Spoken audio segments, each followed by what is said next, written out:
Well, hello everyone. Here we are again with another lecture series. This time we're going to examine some of the patterns in the formation of American colonial societies. So this would be both in North and South America. Since the discovery, the European encounter, I should say, with the so-called New World. The discovery is triggered by Columbus's voyages of the 1490s. And to that extent, we're going to look at the colonial societies developed by the Spanish and the Portuguese in Latin America. And then we'll begin to turn our attention to North America and the colonial societies of the English and the French, and to a lesser extent, the Dutch. So in this first lecture, we're going to look at something called the Columbian Exchange. This is the encounter, both back and forth across the Atlantic, of goods, products, raw materials, plants, animals, technologies, and even diseases that make their way back and forth across the Atlantic world. As we've said in one of the earlier lectures, one of the biggest impacts on the New World, on the Americas, was the introduction of diseases from Europe that decimated the population. As I suggested in some of the earlier lectures, it was in relationship to animals that most Old World inhabitants had developed certain immunities to disease. Cowpox, chickenpox, smallpox, all of these tend to originate with animals, and human beings living in close proximity to those domesticated animals developed immunity over thousands of years. These immunities were not present in North and South America because the populations there had very few domesticated animals. And this was a thesis that was advanced in the mid-1990s by the anthropologist and historian Jared Diamond in his landmark work, Guns, Germs, and Steel, and developed a significant conversation then as it really continues to do now. And it was really disease that he argues, to a large extent, was probably one of the deadliest weapons that the Europeans brought with them. The demographic impact was disastrous. As we see here, the population of central Mexico between Cortez's arrival in around 1520, 1519, 1520, fell from 13 million to approximately 700,000 by the early part of the 17th century. There were other diseases that crossed back and forth across the Atlantic. Malaria and yellow fever were particularly devastating among the native African and European populations living in the tropics, known both in the Americas as well as in tropical Africa.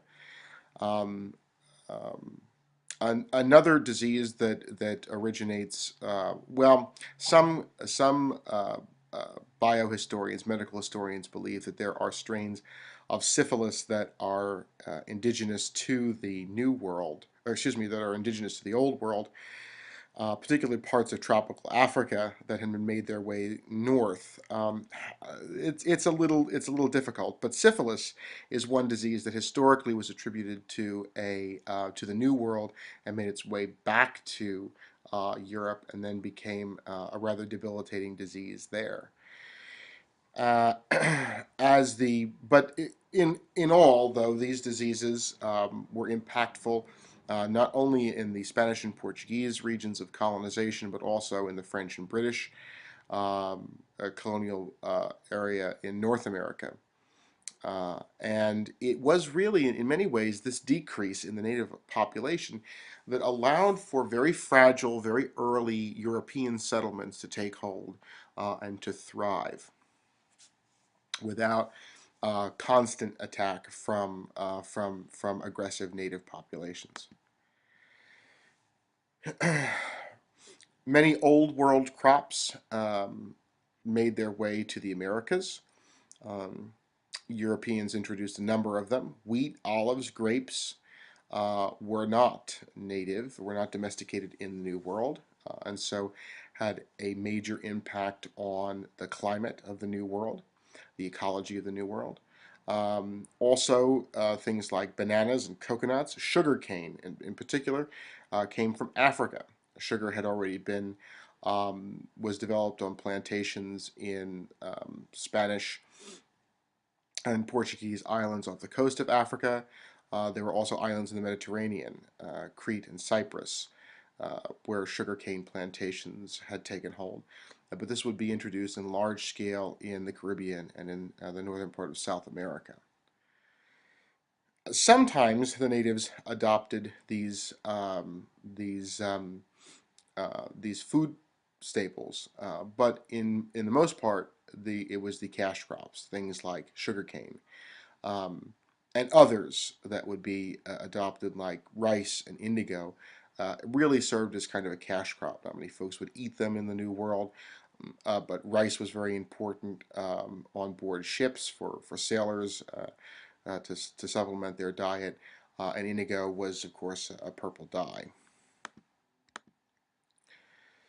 The New World crops that make their way back to Europe and other parts of the Old World, for that matter, are really transform Old World societies.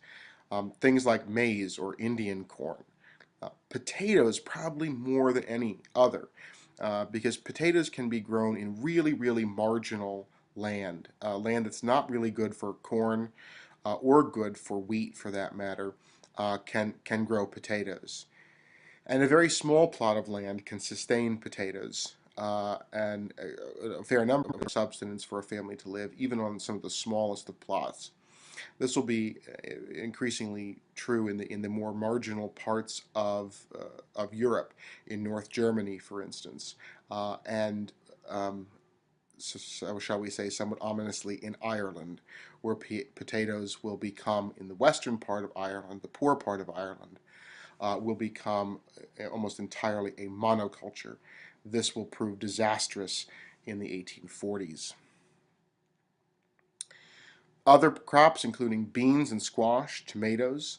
We don't think of tomatoes as being particularly New World, or that they were only introduced to European foods, the European diet, until the 15 and 1600s. We associate, for instance, Italian cooking so much with the tomato sauce or gravy. Um, Nevertheless, it would not have been part of the Italian diet prior to the 16th century. Other things like sweet potatoes and peanuts, chocolate became all the rage in the Old World, especially when things like sugar are added to chocolate. Then you really have a delicious drink in high society. And chocolate was typically, in the early days, a drink rather than a bar or a sweet or a confection or anything like that. It was a drink like tea or coffee.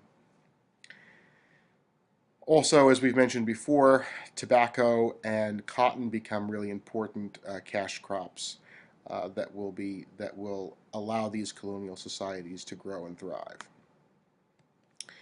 And in the area of animals, most of the domesticated animals come from the Old World and are transported to the New World.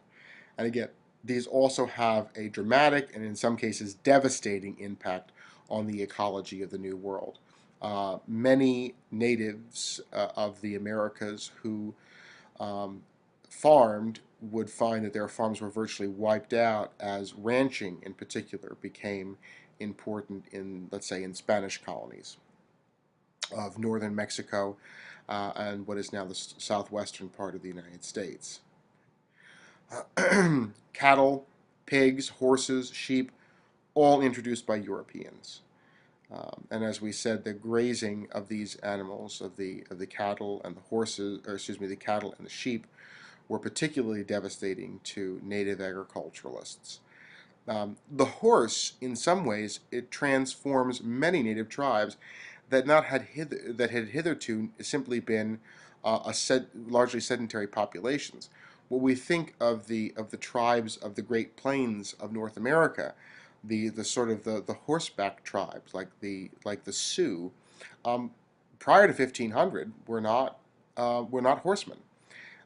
And so we see a really dramatic change in the way in which Native American tribes will interact with one another as the horse is introduced and utilized by them. All right, well, that's a very short introduction that we have so far for the Columbian Exchange, the goods and products that go back and forth across the Atlantic world.